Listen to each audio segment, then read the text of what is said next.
당황스런 나사로와 부자의 비유. 서론. 누가복음의 특징. 성경의 다른 책들과 비교했을 때 누가복음의 특징은 다음의 네 계층을 특별히 배려했다는 것이다.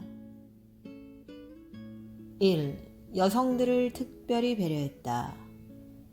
누가복음은 유일하게 예수님이 안식일에 등이 굽은 여자를 고치셨고 이 아브라함의 딸을 매임에서 푸는 것이 합당치 아니하냐고 반문하신 사실을 기록하고 있다. 또한 과부와 재판장의 비유, 나인성 과부의 죽은 아들을 살리신 사건은 사복음서 중에 오직 누가복음에만 기록되어 있는데 예수께서 연약한 여자들을 배려하셨다는 내용이다. 2. 이방인들에 대한 배려. 누가복음에만 유일하게 선한 사마리아인의 비유가 등장한다. 강도 만난 사람에게 누가 진짜 이웃이 되어 주었느냐 하면 이방인 사마리아인이었다는 것이다. 또한 예수님이 10명의 문둥병자를 고쳐주셨는데 그 중에 유일하게 예수님께 돌아와 감사한 사람은 사마리아 사람이었다는 사실을 누가복음만 기록하고 있다.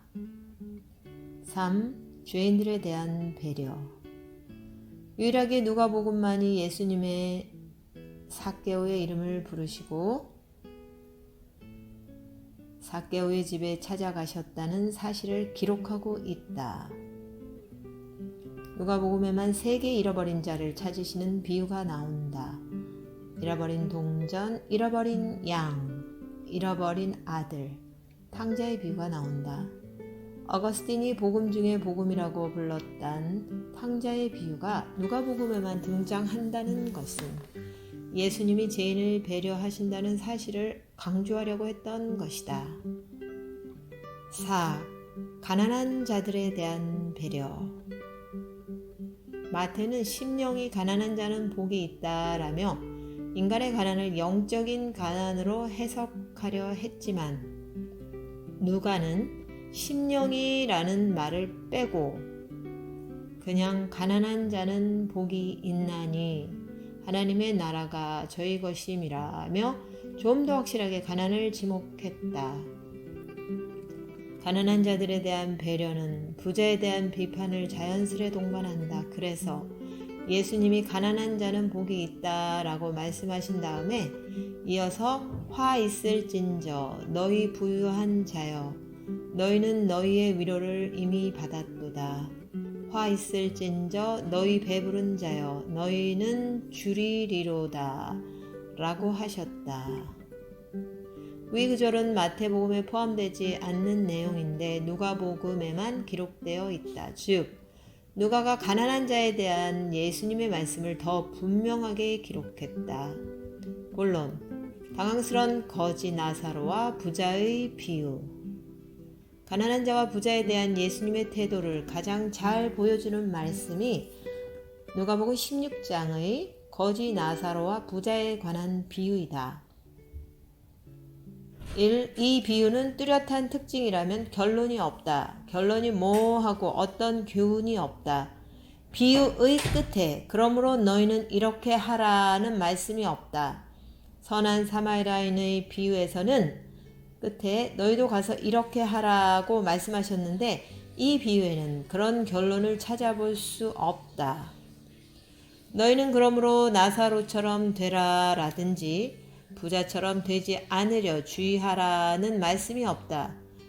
뿐만 아니라 왜 부자는 지옥에 떨어지고 왜 거지 나사로는 아브라함의 품에 갔는지 그 이유를 예수님이 명확하게 설명하시지 않는다.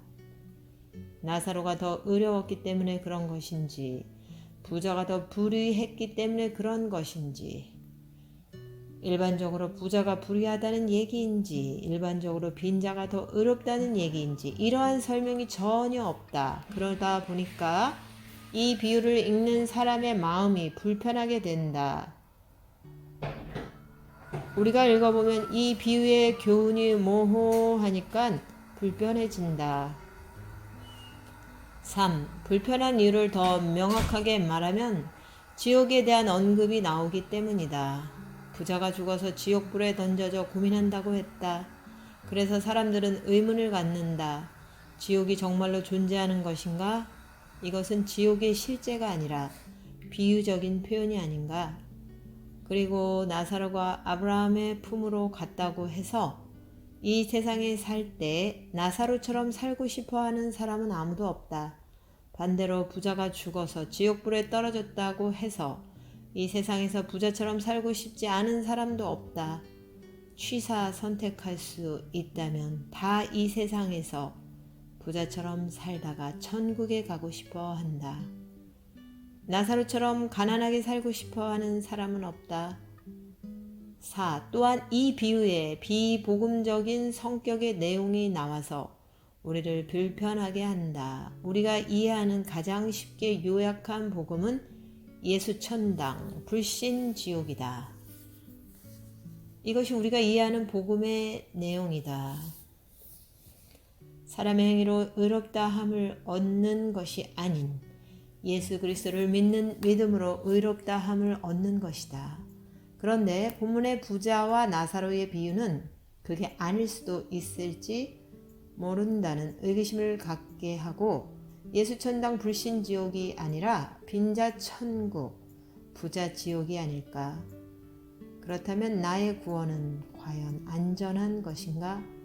내가 부자로 살려고 하는 동안에 지옥에 갈 수 있다는 얘기인가? 만일 여러분이 이런 질문을 한 번도 스스로 해보신 적이 없다면 성경을 아직 진지하게 읽어보지 않았기 때문이다. 신약 성경은 초대교회의 검열을 통과한 것. 1. 그렇다고 너무 어렵게 생각할 필요 없다. 그 이유는 첫째로 본문은 누가 자신의 검열을 통과한 것이다. 누가가 이 비유를 기록할 때 자기가 무슨 내용을 쓰는지를 생각하지 않고서 쓴 것이 아니다. 이 누가가 누구인가?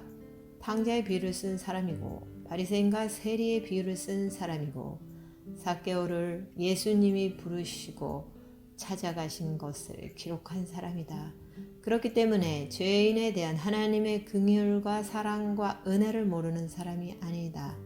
그러므로 누가가 본문의 이 비유를 자기의 복음서에 포함시킬 때는 자기의 다른 메시지를 부인하기 위한 것이 아니었다. 여전히 하나님의 죄인에게 긍휼과 자비를 베푸시고 사람이 의롭다함을 얻을 수 있는 길은 하나님의 은혜 덕분이다. 이 진리에는 결코 변함이 없다. 그렇기 때문에 우리는 너무 어려워할 필요가 없다. 두 번째 이유는 본문은 초대교회의 검열을 통과한 말씀이다. 무슨 뜻인가 하면 신학자 불트만은 예수님이 전하신 복음과 이후에 초대교회가 전한 복음이 서로 다르다고 주장했다.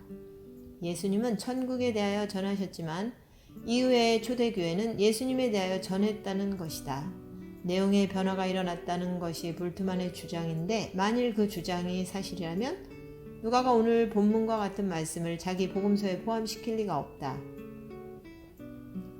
왜냐하면 누가 자신도 초대교회의 산물인데 만일 초대교회가 전하는 메시지가 예수님이 오리지널로 전했던 메시지와 의도적으로 달랐다면 누가가 왜 오늘 본문과 같은 어려운 말씀을 기록했겠는가? 초대교회가 그것을 포용하려고 했겠는가? 다시 말하면 예수님이 전하신 복음과 초대교회가 전한 복음이 서로 다른 게 아니다. 초대교회는 예수님의 말씀에 충실했다. 어떤 변질도 일어나지 않았다. 그러므로 누가가 이 비유를 기록한 가장 중요한 이유는 예수님이 그걸 말씀하셨기 때문이다. 그리고 초대교회도 이 말씀을 받아들이고 믿었기 때문이다. 3. 우리가 이 비유를 어려워할 필요가 없는 세 번째 이유는 구원은 어느 정도의 긴장이 필요하다는 것이다.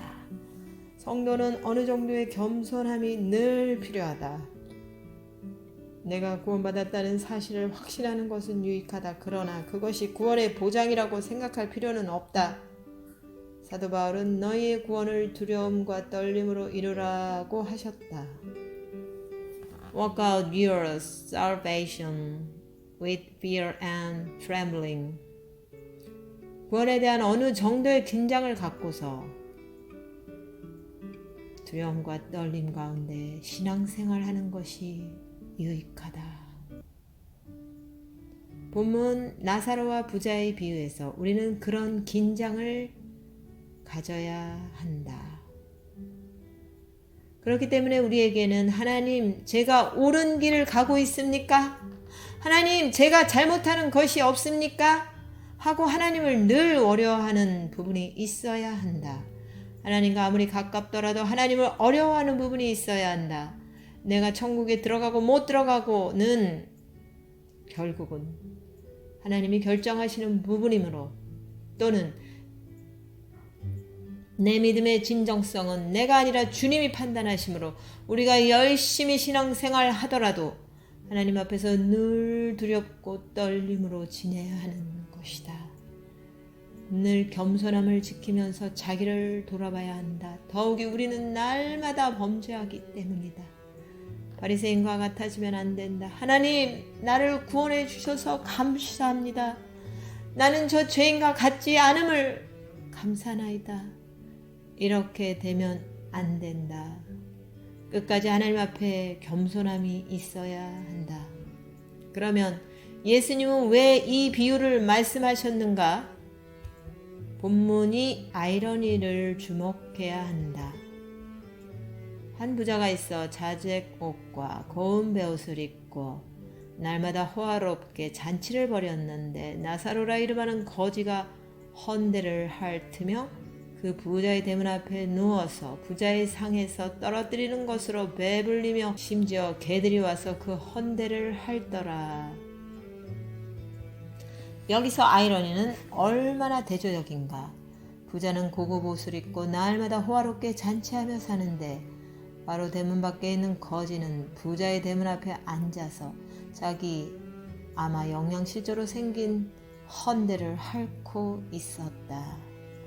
예수께서 이 부자에게 세상의 모든 가난의 문제를 해결하라고 하신 것은 아니다. 그것은 가능하지도 않다. 하지만 적어도 자기 집 대문 앞에 누운 거지만큼은 해결해 주어야 되지 않겠느냐는 것이다. 자기 집 대문 앞에 누운 빈자를 돕지도 않는 사람이 어떻게 죽어서 천국에 갈 것을 기대할 수 있느냐는 것이다. 예수님이 어이가 없으셨다. 인간의 무관심, 인간의 이기심, 완악함, 무지함. 그래서 아무런 부연 설명 없이 나사로는 죽어서 아브라함의 품에 안기고 부자는 죽어서 지옥불에 떨어졌다고 말씀하신다. 이 비유가 지어낸 비유가 아니라 당시에 있었던 실제 사건이라고 보기도 한다. 왜냐하면 본문에는 비유라는 말이 직접 언급되지 않고 나사로라는 이름이 등장하기 때문이다. 최근에 일어났던 실제 사건을 예를 들어서 언급하셨을 것이다. 예수님은 지금 경제 문제를 말씀하시는 것도 아니고 빈자가 굶주리게 된 정치 문제를 말씀하시는 것도 아니다. 예수님은 이 세상의 가난의 문제를 해결하라 하시는 것도 아니다. 가난한 자는 너희와 항상 함께 있으려니와 라고 말씀하셨다. 예수님이 여기에서 부자의 책임에 대해서 말씀하신 것 같지도 않다. 그럼 무슨 메시지인가? 다만 자기 집 대문 밖에 있는, 자기 가까이에 있는 빈자에 대해서, 무관심한 데 대해서 예수님이 진노하신 것이다. 유대인은 다 하나님을 믿는데 신앙인이라면 이것이 합당한 것이냐를 말씀하신다. 적용. 지금 이 시대의 일반적인 소비 문화에 대해서 한마디 드리고 싶다. 사람이 살면서 좋은 것을 누리고 살고 싶어 하는 것은 당연하다. 그러나 우리에게 그런 능력이 있다 하더라도 이 부자처럼 오늘 이 본문을 보면 이 사람이 자색 옷과 고운 베옷을 입고 날마다 호화롭게 잔치를 했다고 했다. 자색 옷과 고운 베옷. 우리 시대에는 값비싼 명품 옷, 액세서리이다. 호화로운 잔치, 고급 레스토랑, 고급 카페, 고급 여행, 고급 자동차, 과시적 소비이다. 설사 그런 능력이 있다 하더라도 대문 밖 사람들을 유념하며 살아야 한다. 내가 이래서 벌었고 내가 모은 돈이다. 내 돈을 내 마음대로 쓰는데 무슨 상관이냐? 그것은 법적으로 아무 저촉이 없다 라고 말한다면 사실 그렇게 하기가 쉽다. 특히 선교지에 가서 그러기 쉽다.